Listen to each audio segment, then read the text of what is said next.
I haven't got it figured out as to, I mean, What's how to that do now? that. I mean, you demonstrated how to do that, but I don't know what notes I'm playing when I'm Oh, doing going on the scale? up the scale. Yeah, on the double Oh, stops. okay. We'll do it again. We'll do all that stuff again. All right. First of all, let's just play a nice old D major scale. Just a lovely D major brightness and light.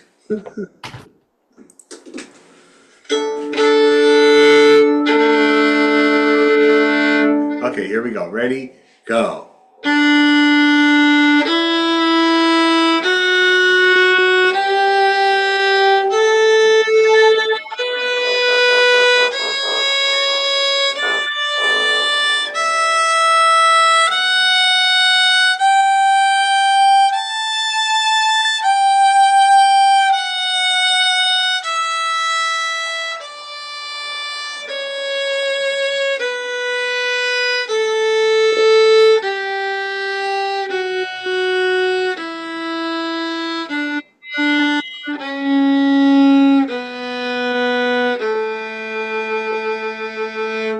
Okay, just gonna mute everybody here. Oh, thought I heard a cat in distress, but I think they're okay. Okay, let's try that again. Same exact thing. Ready? Go.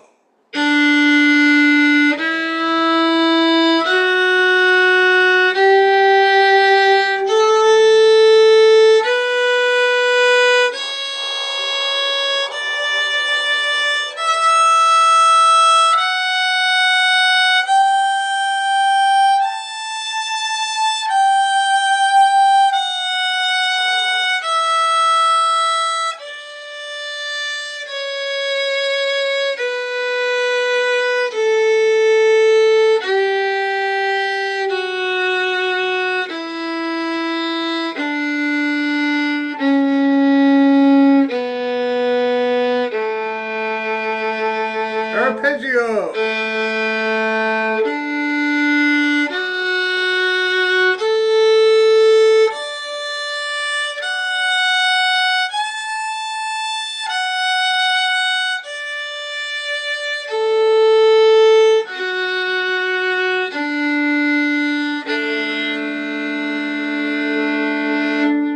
Okay.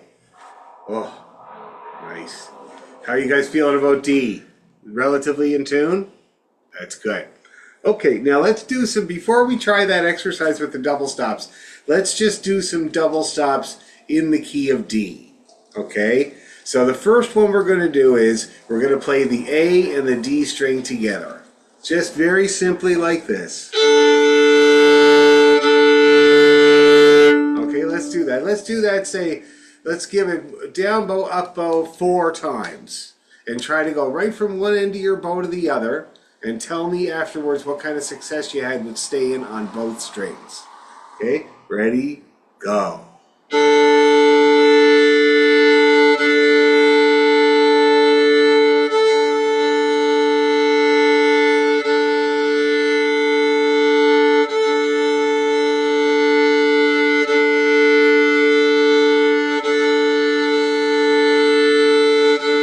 One more.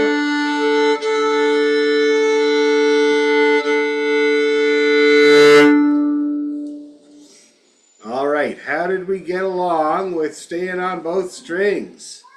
Elaine, we'll start with you. How did you get along? Um, on the down bowl, um, down close to the frog, I'm better. About halfway Okay. up, I start to lose it. Okay. And which string do you leave? Um, Usually it's the D string. You leave the D string. Okay, here's my advice. As you that's on the up bow or on the down bow? On the down bowl. On the down bow. Okay, so on the down bow, you can actually kind of do a little bit of this. Okay. See Yeah. that? Yeah, and that'll keep you into both strings. Right. Okay. How about you, Astrid? How did you do with that? I'm going to say the same as Elaine. I was heavy on the D on the first time that we were doing the exercise, and then I figured, oh, I better get that A in there somewhere. So I needed to do something. So I think I did some physical movement with my wrist or something, and then it happened. Oh, Yeah. good. Okay, good. And once it does happen, you just keep going. So that's very good. Let's do it again. Same thing. On the D and the A. 4 good ones. Oh, wait a minute. Oh, wait a minute. I've got to get out of here. Oh, I don't. Oh, what am I doing? I'm sorry. I can mute you. Hold on. All right. There. You're muted. Okay, let's do that again. Down and then up. Ready? Go.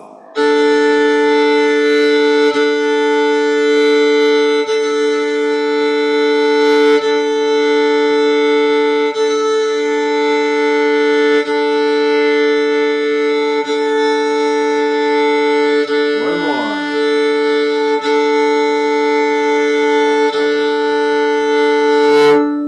All right, now did that go a little bit better? That's great. Okay. Now let's do another one. Let's see. Let's do. Oh my God. It is a cat. Just 1 second. Give me 1 second. What is a cat? What's the problem? Well, that was fun.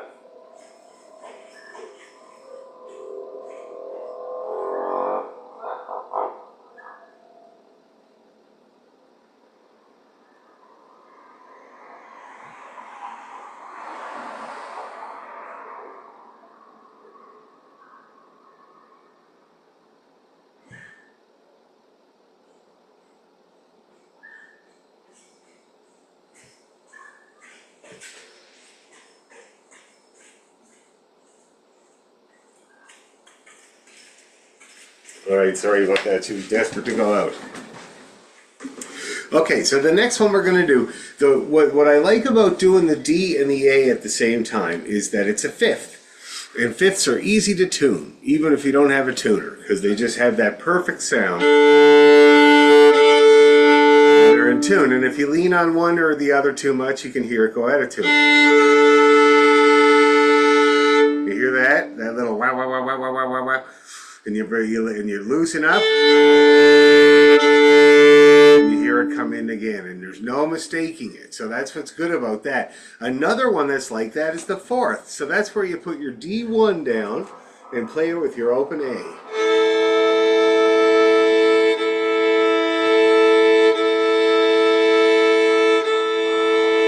So D1, first finger on the D string, on the dog string, and open A at the same time.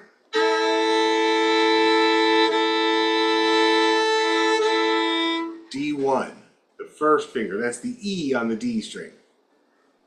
I'm sorry. I'm not following. What notes are we playing? The open D.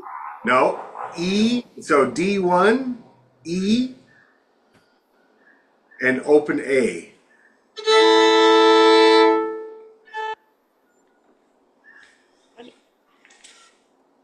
E on the D string.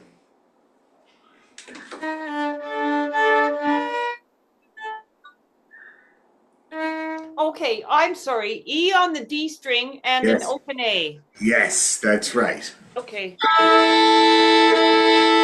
Let's try that. That's a fourth. Let's try that together.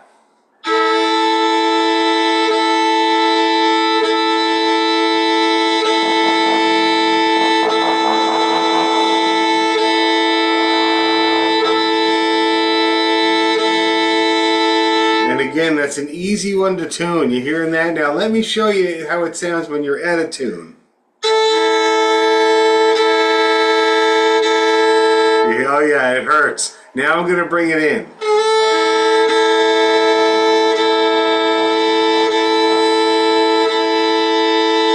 Everybody hear that come together there? Yeah. So the fourth is really good to practice. You can practice it all over the fiddle. In the key of D, we're going to do that with the same setup except G string and D string. So first finger on the G string and the open D string.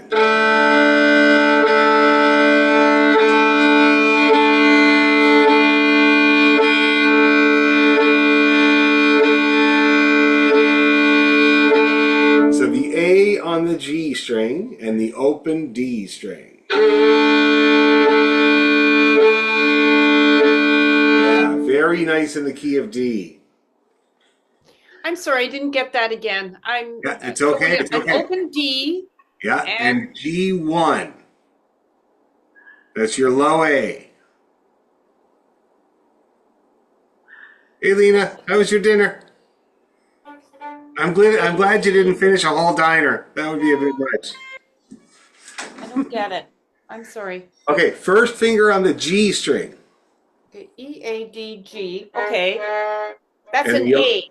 yes, that's correct. And an open D at the same time. Got it. Okay. But you're at a tune. Now you can hear that clearly. Bring your first finger up and try it again.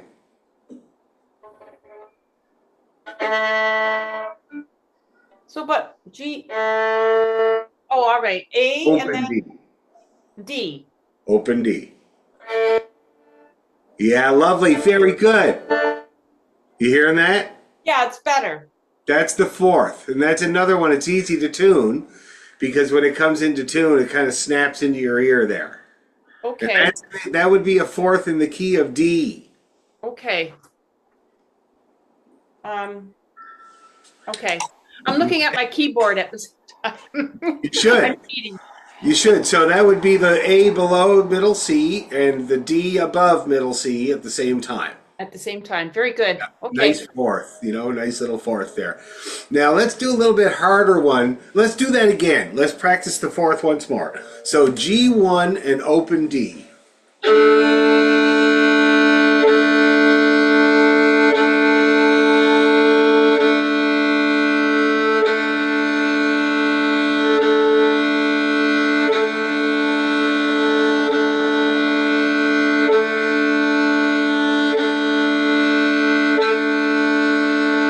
Okay, that's the fourth in the key of D. Now let's see, what other, oh yeah, the third. And oh, by the way, the fourth, where I play that particular double stop, I end a lot of tunes that are in the key of D with that. So.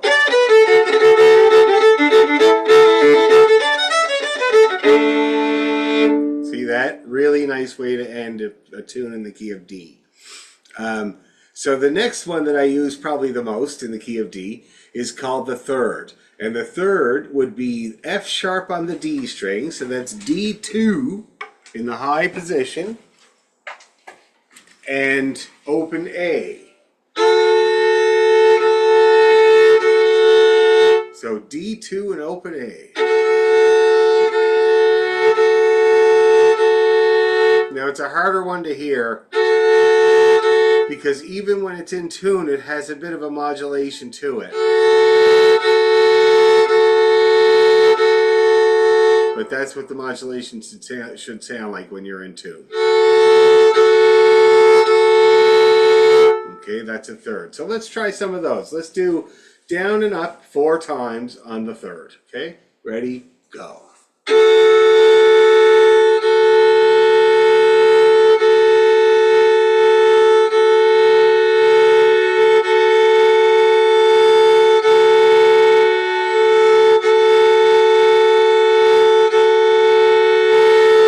Good, okay. Now let's try one more. So far we've got the fifth, which is the open and open. And that's a really good way to start with double stops always, especially in the key of D, just that D and A open. Now the next one we did was the fourth, which is G1 and open D. That's the next one we did. That's the fourth. And then the next one we did after that was the third. And that's the F sharp and open A. Now, after that, we're going to do an octave. So that would be A3 and open D.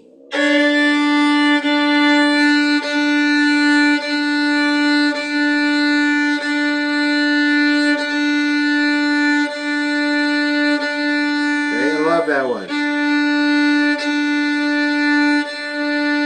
Now here it is out of tune. There it is in tune again, thank God. Here it is, sharp. Oh. There it is in tune. Octaves are very unforgiving. Although they're easy to hear, if you're not bang on, you can really hear it when you play an octave. So I find they require a little bit of extra work, but they're very good for you to practice.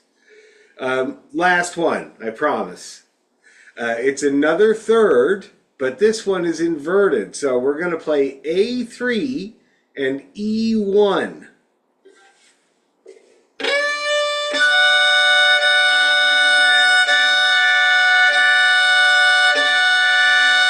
A3 and E1. So that's a D and an F sharp.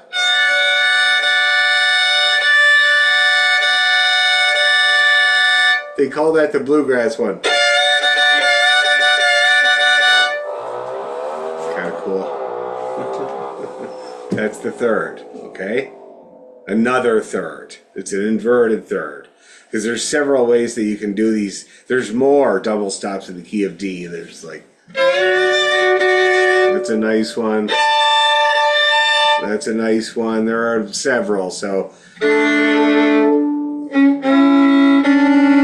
There's the second. Anyway, but those are just to get you started. So it's the fourth, sorry, it's the fifth, the fourth, the third, the octave, and the inverted fifth. Okay?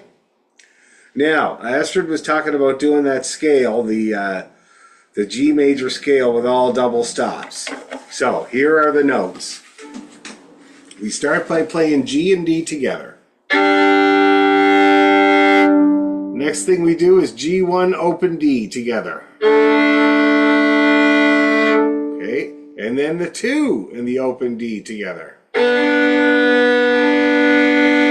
And then the 3 and the open D together.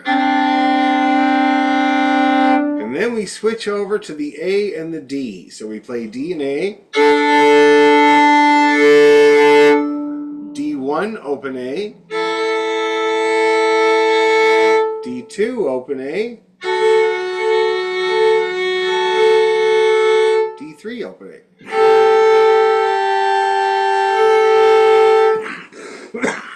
Then we switch over A and E. A1 open E. A2 open E in the close. Oh, that's nice. And then A3 open E. And now we're going to switch it over. We're going to play E1 open A. Or sorry, open E open A. And then E1 open A. And to top it all off, at the very top, we're going to play A1 E2.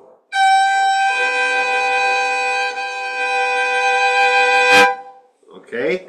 That's how you're doing that exercise. Does that make sense, Astrid? Yeah, do you mind going over the first 8 notes?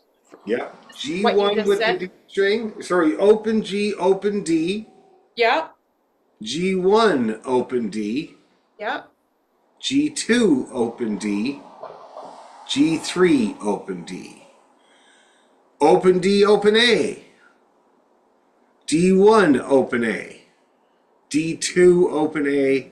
D3 open A. Okay, great. Idea? Thanks. Yeah, no problem, no problem. So now let's give it a shot. Let's give it a little try. Have some water. I've been doing very hard work today. I'm still working away in the basement. It's getting near done, but it's dusty and dirty work. Gross. Insulation, more insulation.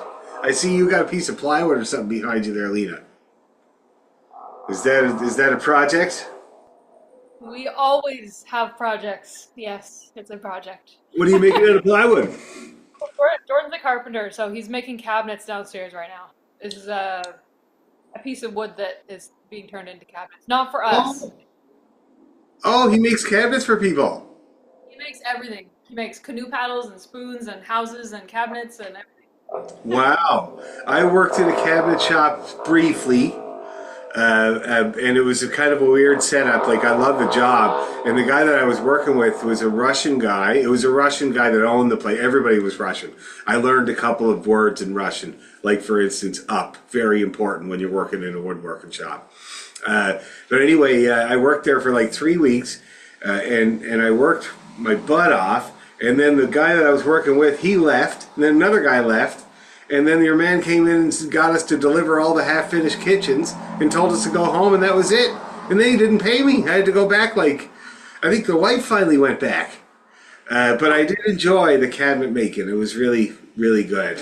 What was I going to say? I forgot to, for a little break, since you mentioned wood. I showed Elaine already, but she's going to have to put up with it again. So my student Larry, his neighbor, has this trunk that hadn't been opened in 40 years. And she opened it, and this is a house that has been around for like centuries. And there's a violin in there and a bow. And she showed Larry, because she knows Larry is a violinist. Larry took it down to Heinel, and it turns out that the fiddle is over 200 years old. This is it here. Look at the back of it. Isn't that amazing? Now, unfortunately, the front has two cracks right where it shouldn't have them. Bass bar crack right here, a big one too. And a sound post crack. And it's not there yet, but it's just about there. So they said at Heinel it wasn't worth their expensive time to fix it because it would never be the same, which is true. I'm going to probably take it to a guy, Philip Davis on the Danforth, that is much more reasonable and probably willing to do it because I think it's worth playing. He'll probably just take the top off and glue it together, put some cleats on it, and put it back on. But that's not the exciting part. The exciting part is, in the case, was an 1830 W.E. Hill bow from England. Untouched in, they said, about 100 years. The hair is 100 years old. And look how pristine it is. Unbelievable. I can't take it across a border because this is tortoise shell. So is this. And the other side. And this here is whalebone.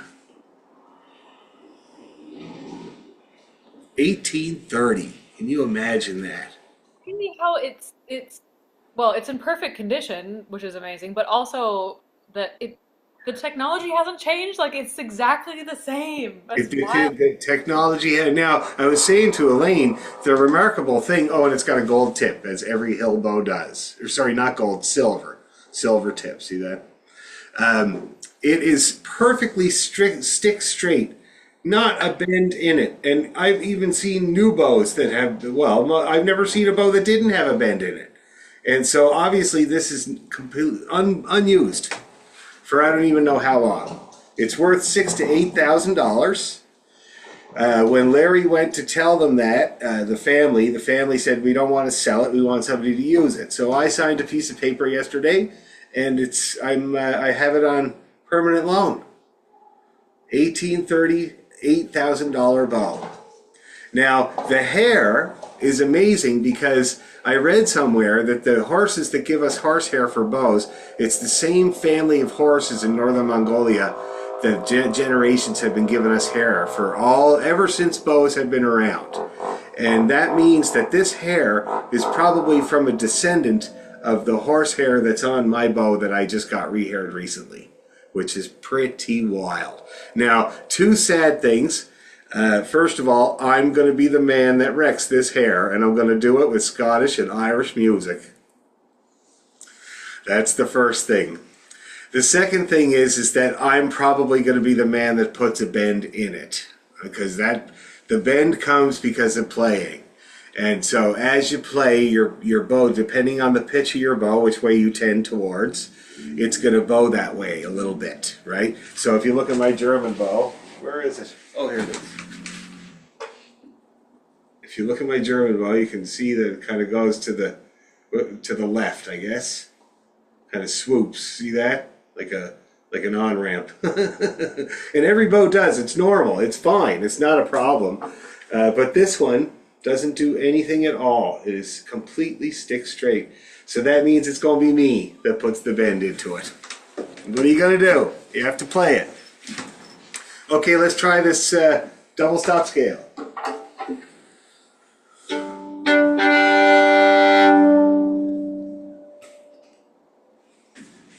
Okay, keep my eyes off it. Ready, two, very slow.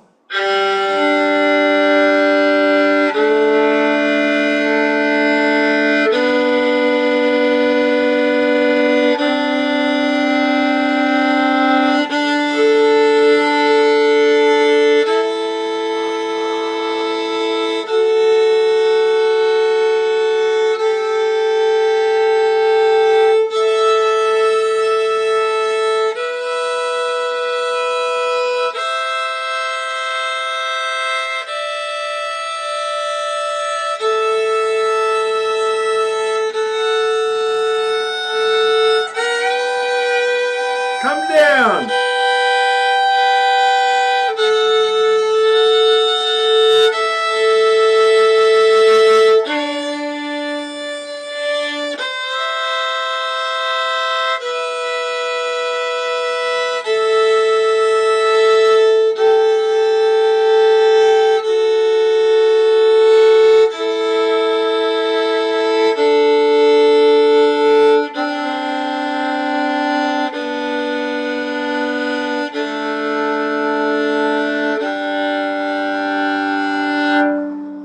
Geez, it takes a lot of concentration to really make it really clean all the way up and down, eh, with that bow. And hopefully you're using your whole bow. That's what I encourage you to do. It's going to be intimidating. You're going to want to only use about that much, but I try to use the whole thing. Okay, come what may, doesn't matter.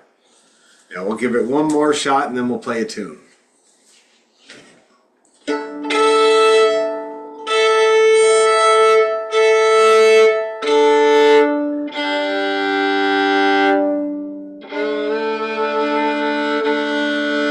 Okay, here we go. One more time. Double stop G scale. 1, 2, 3, go.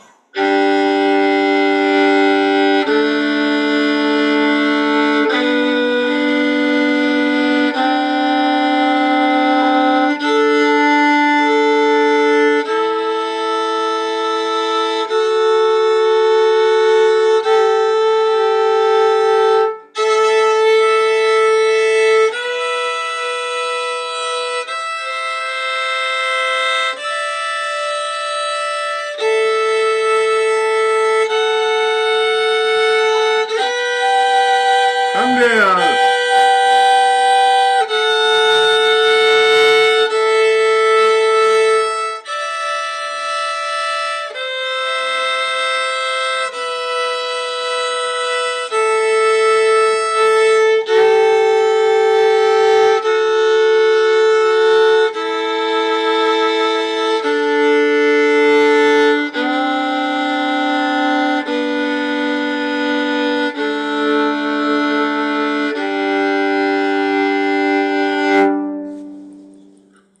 How's everybody feeling about all that double stopping?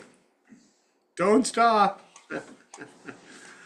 Keep working on it. Keep upping your batting average. Now let's see, something in the key of D that we can practice for the rest of the lesson. What about, I was playing Jenny Dang the Weaver there not long ago with people.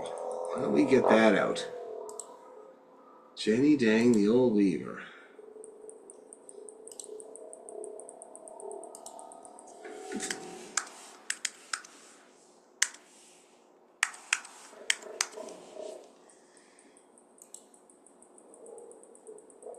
I cut myself the other day doing woodworking, in fact, on the jointer on my left hand. Now, luckily, this is all that happened was that. But it could have been a lot worse. I for some reason, I didn't use my pusher. I don't know why. Impatient, I guess. Okay, Jenny Dang the Weaver. One of my friends that I was with this past weekend, Yes. she ended up losing part of her finger in a lawnmower the other day, a week or so ago.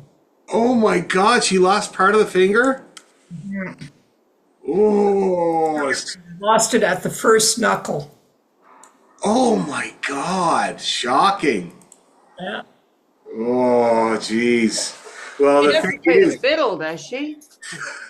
Well, pardon not me? anymore. No, Does she? Not not if, anymore. yeah. Holy, is she okay? Yeah, she's fine. What had happened is she has a ride-on mower. Her husband passed away a number of years ago. She's living on her own. She's got this big property with big lawn and all the rest of it. And she's been doing the lawn all. Now she also has hearing problems. Okay, so I thought that she had turned the motor off and likely couldn't hear it anyway. And she reached in to unclog the. It Yeah. was on. And it wasn't so much the blade that got her finger, it was the belt. Oh, it pinched it Yeah. or whatever. Yeah. So, I know. Yeah. Well, I mean, not to say that you can't still play the fiddle, because I always tell the story, and I couldn't find a video of him, but I found a video of the other guy. So when I was a kid in England, in North Rothbury, which is in Northumbria, very northern part of England, we played in this pub, and the session was held down by these two guys, Will Atkinson, who I did find videos of online, which are hilarious. He plays harmonica. And the other guy, I can't remember his name now, but he played fiddle. And on this hand, he had two fingers, and on this hand, he had no hand. And he had a little leather harness for the bow, and he just whipped that thing around. And with this hand, he just shifted all like crazy, all over the place. And he was able to play tunes at full tempo. Him and Will, I'll never forget it. It's one of those things I always think about when I think I can't do something, or oh, I don't think I have the hands for it. It's like if you really wanted to figure it out, you'll do it. You know what I mean? Also, Siobhan Peoples, Tommy Peoples' daughter, who lost the use of her second finger on her left hand somehow. No, is it? Yeah. No, the third finger. That's what it is. She lost the use of the third finger. So that means when you watch her play, it's wild because the third finger stays down there. Doesn't come out. The pinky is out. And she covers it with this finger up to speed. It's unbelievable. So you never know. But I ain't gonna be doing anything like that. I'm just gonna play regular. Now this is also the thumb that I cut years ago that I'm missing a little part of there. You can kind of see it's like misshapen. And I was using a utility knife, and I cut the tip of it off, and it wouldn't stop bleeding. So I tried to put a Band-Aid on it. It floated away, and I thought Jerome was going to freak out. So I went to the hospital, and the doctor that treated me was from Limerick and did his guitar lessons at my friend Dennis Carey's music school. But it's the same thumb, so I got to be careful, man. You kind of need the thumb. I always say you don't need the thumb to play the fiddle, but you kind of do a little bit. Like, it'd be better if you had it, I think. Okay, Jenny Dang the Weaver. Give it a go. I always started off with a big double stop on the D.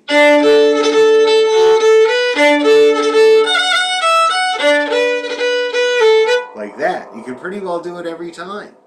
And you can make a game of it. See how many you can get. Okay, let's take her easy and give it a go. 1, 2, 3, go.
one more.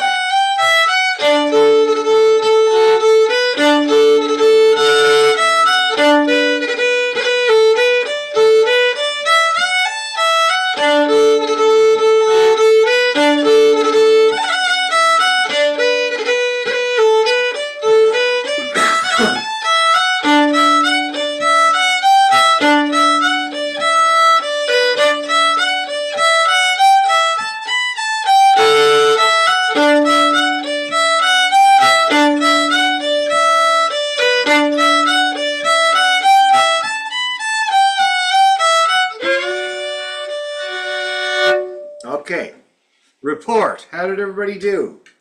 First of all, anybody have any problems with the tune itself, Jenny Dang? Everything going okay with that, bowing and all going good? Okay, yes. There's one little moment, like the transition between the first part and the second part, that I'm doing wrong, and I don't have the music for this one. It's in my mind, so I think I've memorized it, and I've memorized it a bit different. Can So you play it for me? Just that last little bit?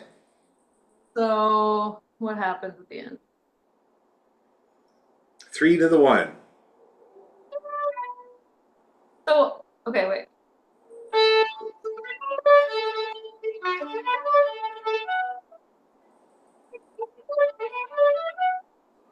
And then I just go straight into No, there's an E and an F. on the E string.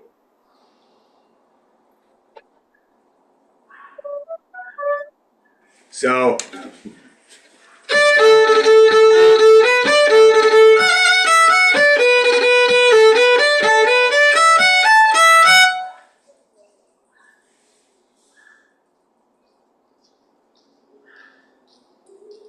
I can't hear you now. Play that again. Try that again. No, it's not. It's not that. I just think you gotta give it another go.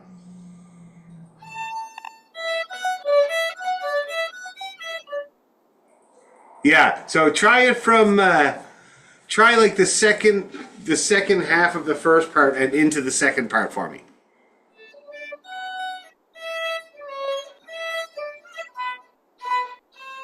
I can't do it. I can't remember.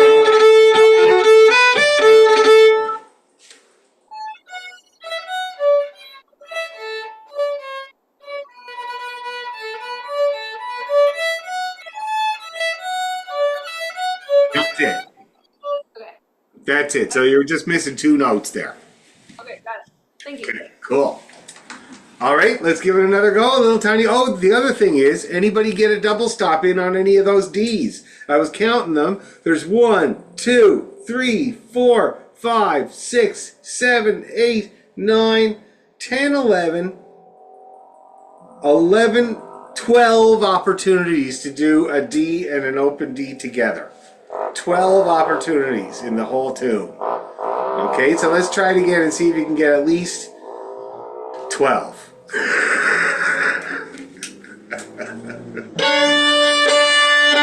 Same speed, and I'll do them all, I promise. 1, 2, 3, go.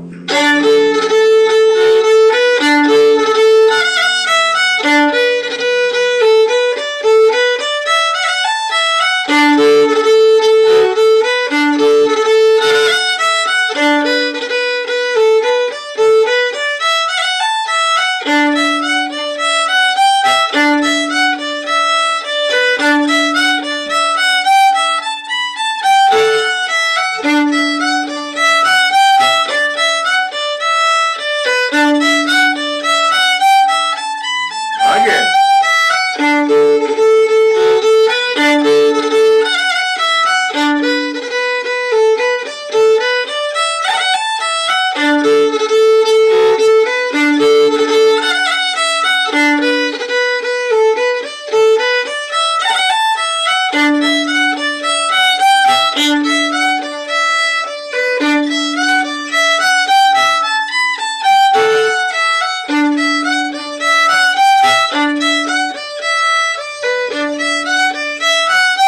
One more time.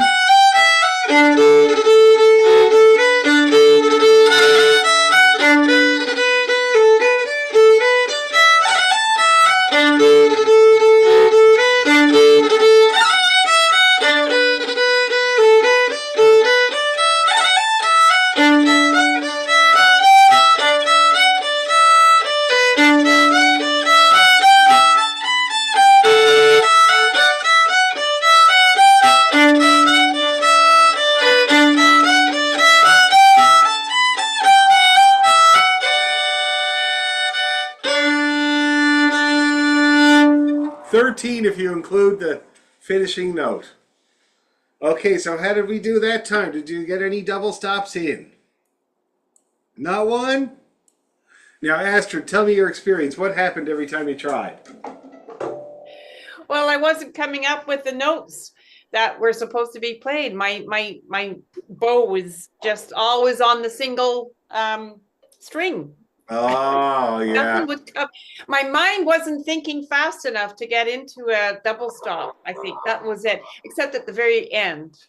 Okay, well, at least you got the very end. Yeah. One thing you can do now, just to keep in mind, the Jenny Dang the Weaver is the type of tune that you can do the A part entirely on two strings. Oh my. If you wanted to, and it gives you a good practice. Not that you would ever do it like that, but it gives you a good practice at it. So watch this, and you'll hear. Oh, whoops! Oh, the poor German. I still love you.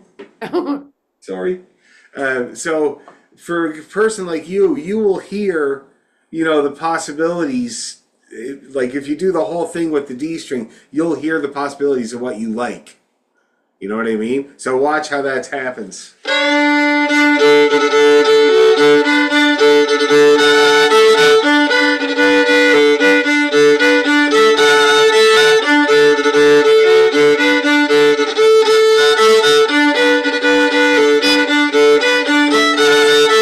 So I guess when I went up to the E, I was on the A. But other than that, my bow was on the A string and the D string the whole time.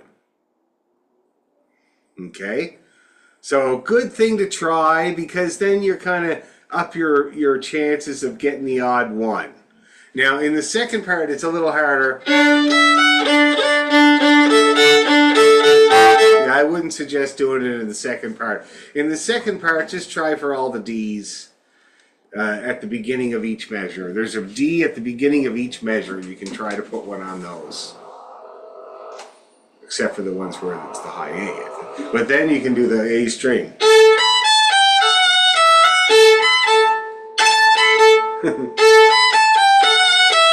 Okay?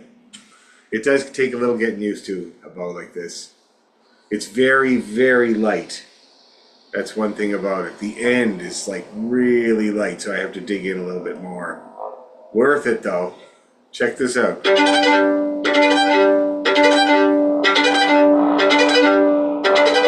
Just does it for me. It's amazing. It's very obliging for an English thing. They're usually not that obliging. Okay, let's up the speed. Do it couple more times. And you got lots to work on with it. Okay,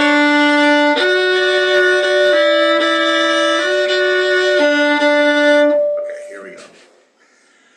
A 1, 2, a 1, 2, 3.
take a breather. We'll do it again at that speed. We'll do it again. Take a little breather.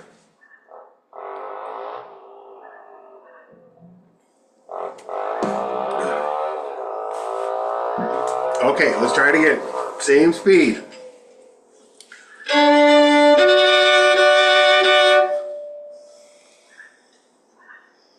Standing. That's a good idea.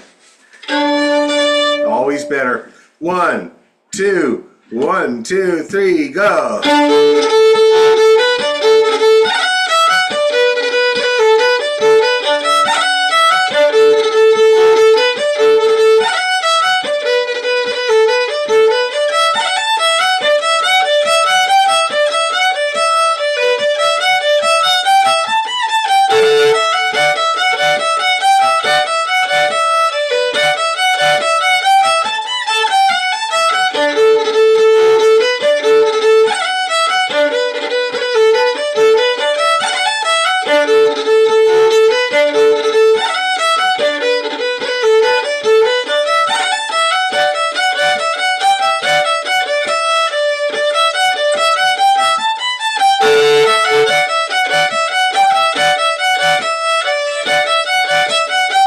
Last time.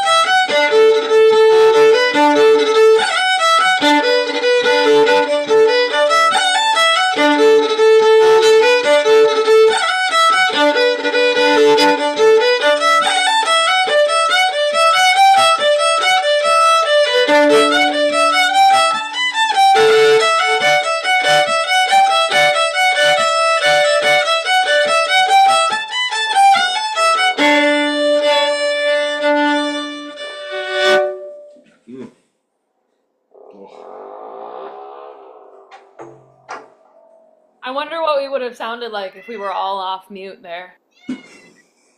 I often wonder, oh my God, I often wonder about that myself. I remember with the Celtic Orchestra, because it wouldn't even matter. The thing is, what I've discovered with the Celtic Orchestra is that even people's individual houses with their individual connections have different rates of thing. You know what I mean? So even if I was coming through loud and clear and on time, doesn't mean everybody's getting me loud and clear and on time, and it certainly doesn't mean I'm getting them loud and clear and on time. So it would be, I'd love to try it. I racked my brain for a way to figure it out that I could try it, to hear what it sounds like when everybody's trying to follow me on Zoom. You know what I mean? When it actually comes through like, and I know there's like, it's so funny because when I finish, there's a little magic half a second where I get to watch you guys finish, because it's taken that much time for it to get across. So with the orchestra, it was great because that's how we worked on endings. Remember that, Elaine? I'd be playing and I'd be like, eh. No, shit. Mostly about people not using their whole bow. Anyway, so what you're going to work on now, you got a good plan for the double stops. And it's a really good skill to work on. It's going to help everything you're doing, especially not playing double stops when you don't want to. And then with the Jenny Dang the Weaver, you're going to try for the octave. There's 12 opportunities, and you're going to try to see if you can get at least 3 or 4 in somewhere in there. Every time there's a D, it's always at the first note of the measure, basically, almost every measure. Measure 1, measure 2, measure 3, not measure 4. Measure 5, 6, 7, not 8, 9, 10, 11, not 12, 13, 14, 15, not 16. That's it. So lots of opportunities, and we'll check in on it next time. And I'll make those recordings tomorrow. All right. We'll see you guys.